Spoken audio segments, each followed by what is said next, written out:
जयपुर में visa planner के नाम से जानी जाती प्रसिद्ध समाज सेविका एवं पशु प्रेमी मंजू शर्मा से तीखे सवाल। क्या मंजू शर्मा प्रसिद्धि पाने के लिए कर रही हैं सोशल मीडिया का इस्तेमाल? क्या मंजू शर्मा गौ सेवा का कर रही हैं ढोंग या सच में है उन्हें गौ माता से प्यार? क्या मंजू शर्मा को समाज सेवा करने में मिल रहा है परिवार का सहयोग? क्या मंजू शर्मा अपने मिशन में कामयाब हो पाएंगी? ये सब सवालों के जवाब जानने के लिए देखते रहिए जागरण 24x7 न्यूज। देखिए मंजू शर्मा के साथ हमारी संवाददाता ज्योत्सना विज की रिपोर्ट। जागरण 24x7 देख रहे सभी दर्शकों को आज हम रूबरू कराने जा रहे हैं होशियारपुर की एक ऐसी शख्सियत से जो कि एक सफल बिजनेस वुमेन है और साथ ही साथ एक समाज सेविका भी। ये किसी परिचय की मोहताज नहीं है क्योंकि ये सोशल मीडिया पर आजकल खूब छाई हुई है। आइए हम बात करते हैं मंजू शर्मा जी से। मंजू शर्मा जी नमस्कार। नमस्कार मैम। आप बताइए, आजकल आप सोशल मीडिया पर बहुत छाई हुई हैं, खासकर लावारिस जो गोधन हैं, जो कुत्ते हैं, जो खच्चर हैं, उनकी सेवा करते हुए आप लोगों को आप देखा जा सकता है। फेसबुक पे आप छाई हुई हैं, लोग आपको फॉलो करते हैं और फॉलो तो करते ही हैं, आप आपको हेल्प भी करने लग गए हैं। बहुत सपोर्ट मिल रही है मैम। होशियारपुर सिटी से मुझे कॉल्स आ रहे हैं एंड मेरे ऑफिस भी विजिट कर रहे हैं लोग and they are appreciating and supporting. तो मैं थोड़ा सा इसके बारे में इलेबरेट करना चाहूँगी कि होता क्या है कि हम लोग अक्सर जो सड़क पे गाय हैं उनको हम देखना नहीं चाहते, या सड़क पे जितने भी जानवर हैं, मैं पशु प्रेमी हूँ, एनिमल लवर हूँ, मुझे सभी से प्रेम है। लेकिन अगर देखा जाए तो सबसे ज़्यादा जो आमतौर पे सड़क पे दिखाई देती है वो है गाय बैल, सबसे ज़्यादा दिखाई देते हैं और due to their size also they are quite visible. But dogs के हालात भी बहुत ज़्यादा अच्छे नहीं हैं। तो मेरा बचपन से ही बहुत सॉफ्ट कॉर्नर रहा जानवरों के लिए एंड जैसे जैसे I become independent and my family is quite supportive, so मुझे इस कॉज में हेल्प मिली। मैंने जो काम शुरू किया है वो किया है, अक्सर इन पशुओं को आवारा बोल दिया जाता है जिससे मुझे बहुत ऑब्जेक्शन है। ये आवारा नहीं है, ये लावारिस है, ये बेसहारा है। तो इनके लिए सही शब्द का इस्तेमाल पहले तो शुरू होना चाहिए। दूसरा, ये रोड पे है, इनमें इस पे इनका कोई कसूर नहीं है, किसी ने इनको पाला, इनसे बेनिफिट्स उठाए और इनको रोड पर छोड़ दिया। अब ये अपने सहारे हैं, इनको मालूम भी नहीं है कि खाना कहाँ ढूंढना है, पानी कहाँ ढूंढना है। तो कहीं ना कहीं हम सब लोगों की जिम्मेदारी बनती है, क्योंकि हम उस इंसान को तो नहीं ढूंढ सकते जिन्होंने इसको रोड पर छोड़ा है, और अगर ढूंढ भी ले तो वो जिम्मेदारी शायद नहीं उठाएगा। So what we can do कि हम इन बेसहारा लावारिस जानवरों को खाना पानी मुहैया करवाएं, थोड़ा सा इनको प्रेम दें और unnecessary if it is not required उनसे डरना बंद कर दें, क्योंकि ये हार्मफुल नहीं है। आप मेरी वीडियोस में लगातार देखेंगे तो मैं जब भी इनके पास जाती हूँ बहुत बहुत प्यार देते हैं ये। सो मेरा इसी वजह से मैं सोशल मीडिया पे आप सबसे बात कर रही हूँ, आपको सब ये सब बता रही हूँ कि they need us. Ji madam, कुछ लोगों का मानना है कि ये जो सब आप कर रही है ये सिर्फ एक पब्लिसिटी स्टंट है, नथिंग एल्स। इसके बारे में आप क्या कहना चाहिए? हाँ, ये मुझे भी कुछ कमेंट्स आए कि शायद हम लोग फेमस होने के लिए कर रहे हैं। तो देखिए, सोशल मीडिया आज के वक्त एक ऐसा प्लेटफॉर्म है कि आप कोई भी मुद्दा है, आप लोगों से कनेक्ट करना है तो आज का टाइम पोस्ट कार्ड लिखने का या अंतर्देशीय पत्र लिखने का तो नहीं रहा। हम सबके मोबाइल में एक ऐसा प्लेटफॉर्म है जहां we can speak to everyone. और मैं पिछले 10 साल से 12 साल से मैं कर रही हूँ पशुओं की सेवा। मैंने कभी इसको पब्लिक में नहीं डाला, लेकिन जब मैंने देखा कि मैं सिर्फ 1, 2 या 10 जानवरों की ही लाइफ में चेंज ला पा रही हूँ, I can give them a better life. तो जब बात आई 100 की, क्योंकि जब आप कोई अच्छी चीजें करते हो तो आप जुड़ते चले जाते हो, उसमें कहीं ना कहीं आपका पैशन बढ़ता चला जाता है। तो मैं जब हर रोज स्कूटी से ऑफिस आती हूँ, मैं रोड पर देखती हूँ उनको, तो मुझे लगा कि मुझे होशियारपुर की जो परिवार है, आज मंजू शर्मा 1, 2 या 10 जानवरों को हेल्प कर पा रही है, 100 को कैसे होगा? तो 100 लोगों से जुड़ने के लिए मुझे 100 परिवार तो चाहिए होंगे। तो मैं आप लोगों से बात करूंगी सोशल मीडिया के माध्यम से, और अगर उस वजह से लोग कहीं ना कहीं मुझे जानने लगे हैं, मेरे नाम से वाकिफ हो गए हैं, मेरे चेहरे से वाकिफ हो गए हैं, तो इसमें फेमस होने जैसा कुछ नहीं है। आप कुछ भी निस्वार्थ करेंगे तो हाँ, लोग आपको अप्रिशिएट करेंगे एंड लोग आपसे जुड़ेंगे, जो कि होना भी चाहिए, क्योंकि अगर हम इंसान हैं तो बेटर और अच्छी चीज़ों की तरफ हमारा झुकाव होना ही चाहिए। सो अगर ये लगता है कि फेमस होने के लिए है तो वो शायद ईश्वर की इच्छा है कि लोग मुझे पसंद कर रहे हैं, बट मेरा इरादा पूरी तरह से लोगों से जुड़ने का है, क्योंकि मैं अकेले इन सबकी ज़िंदगी नहीं बदल सकती। मुझे ज़रूरत होगी 100, 200, 500 परिवारों की, जो हर रोज़ घर से निकले और इन पशुओं को चारा दें, इनका ख्याल रखें। तो शायद किसी भी मंजू शर्मा को उठ के आने की ज़रूरत ही नहीं है। कहा जाता है कि एक सफल आदमी के पीछे एक औरत का हाथ होता है, पर यहाँ पे उल्टा हो गया। जी उल्टा है। एक बिल्कुल 100%। सफल औरत के पीछे किसका हाथ है? बहुत टाइम बाद मुझे मौका मिला है कि मैं अप्रिशिएट कर सकूं अपने हस्बैंड को, मेरे हबी को।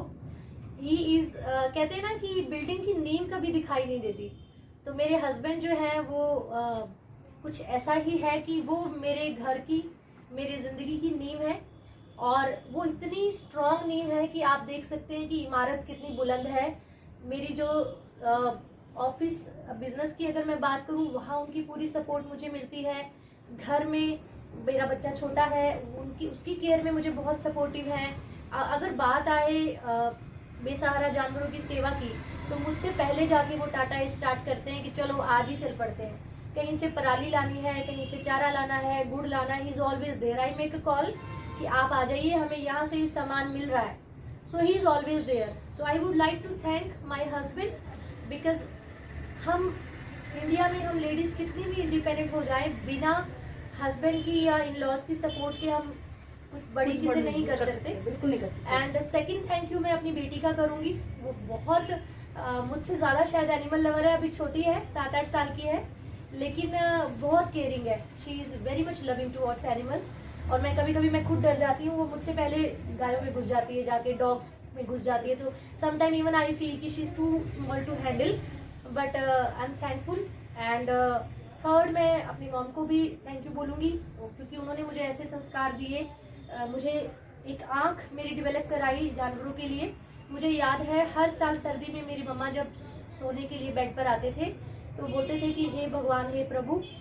हम लोग मारवाड़ी हैं, तो बोलते थे जी जानवरों को गर्मी देना, उनको गर्माहट देना। तो छोटे होते हम उस चीज को समझ नहीं पाते थे, बट नाउ आई अंडरस्टैंड कि व्हाट शी मीन। इतनी ठंड में ईश्वरी है जो उनको मीठी गर्माहट दे सकता है।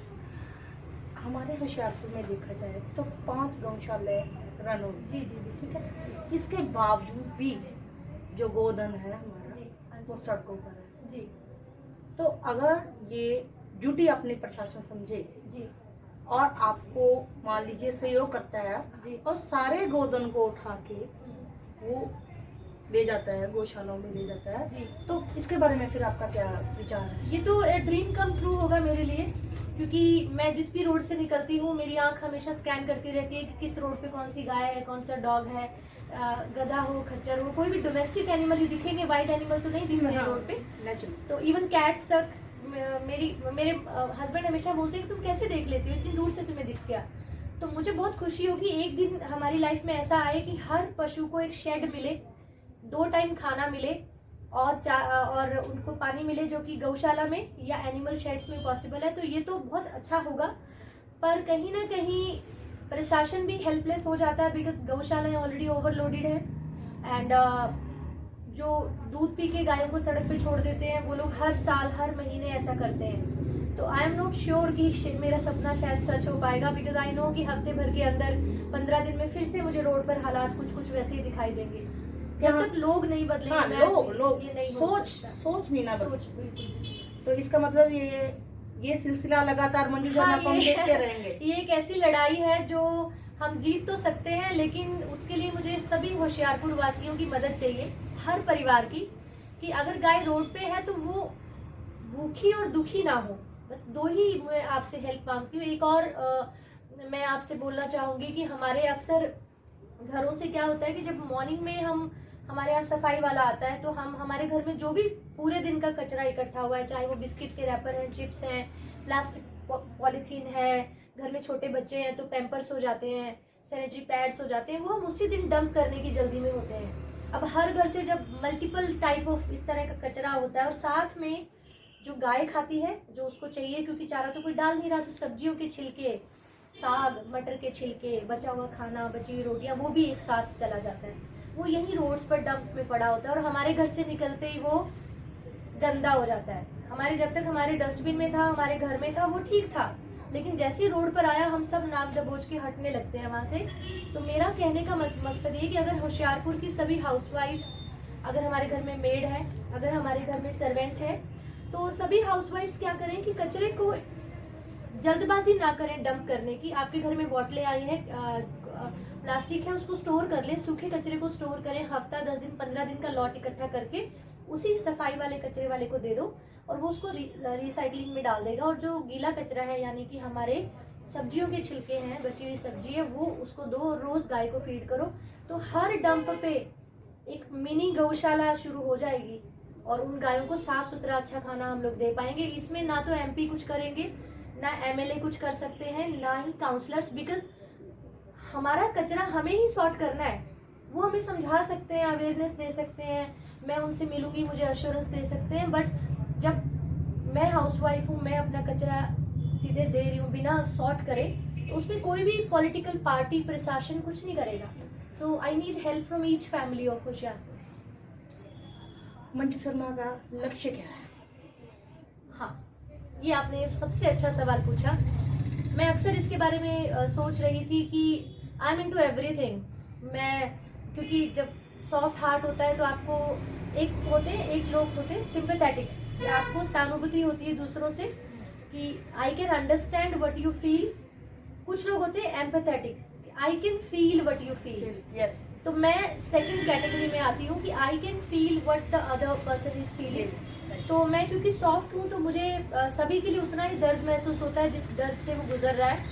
तो मेरा लक्ष्य ये है कि होशियारपुर के लोग बहुत अच्छे हैं, बहुत सपोर्टिव है। गौशालाओं में इतनी सेवा है मैम, मैं बड़ी खुश होती हूँ। ट्रालियां की ट्रालियां जा रही हैं, उनके लिए गुड़ जा रहा है, गायों की केयर हो रही है, उनके लिए शेड के लिए सामान दान किया जा रहा है, पैसे दिए जा रहे हैं कि इनके सर्दियों में आप इनका शेड बना दें, गर्मियों में पंखे लग जाते हैं, कूलर तक लग जाते हैं। लेकिन मेरा लक्ष्य है, सबसे मुश्किल वो है सड़क पे जो गाय है जिसको कोई देखना नहीं चाहता, जिसको लोग कोसते हैं कि भाई इसकी वजह से एक्सीडेंट हो गया, इसकी वजह से हमें रोड पे चलते हुए डर लगता है, रात को निकलने में डर लगता है।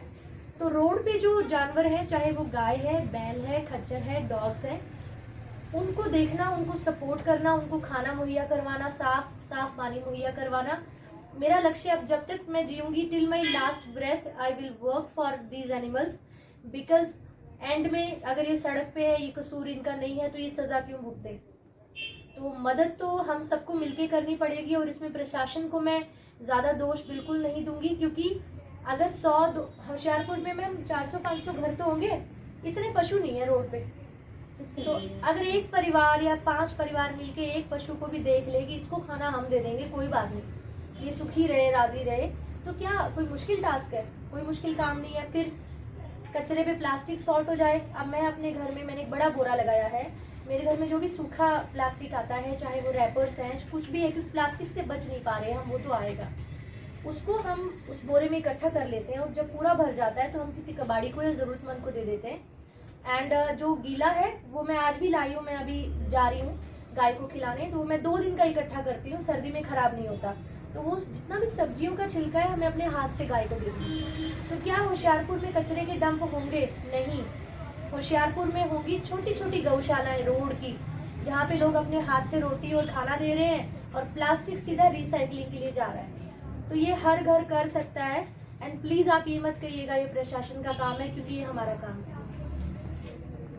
आप हमारे चैनल के माध्यम से जी जो बेटियां हैं, जी जो लोग आजकल लोग उसको बहुत समझते हैं, जी जी यूजली देखा जाता है कि बेटी है तो लोग उसको, परिवार को दूसरी नजर से देखते हैं कि बेटी है या बेटा नहीं है।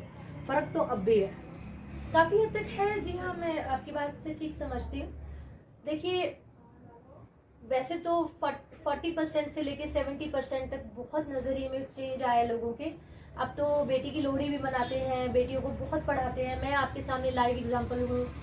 हर लड़का लड़की सब स्कूल जा रहे हैं, एजुकेशन ले रहे हैं। बट अगर अभी भी लोगों की नज़रों में फ़र्क है तो वो नज़रिया तो चेंज करना ही पड़ेगा, क्योंकि अब जो मैं देखती हूँ कि बेटे से कहीं ज़्यादा, मैं अगेंस्ट नहीं हूँ बेटों के, बट एग्जांपल दे रही हूँ कि बेटे से कहीं ज़्यादा बेटी पेन लेती है पेरेंट्स का, बहुत केयर करती है।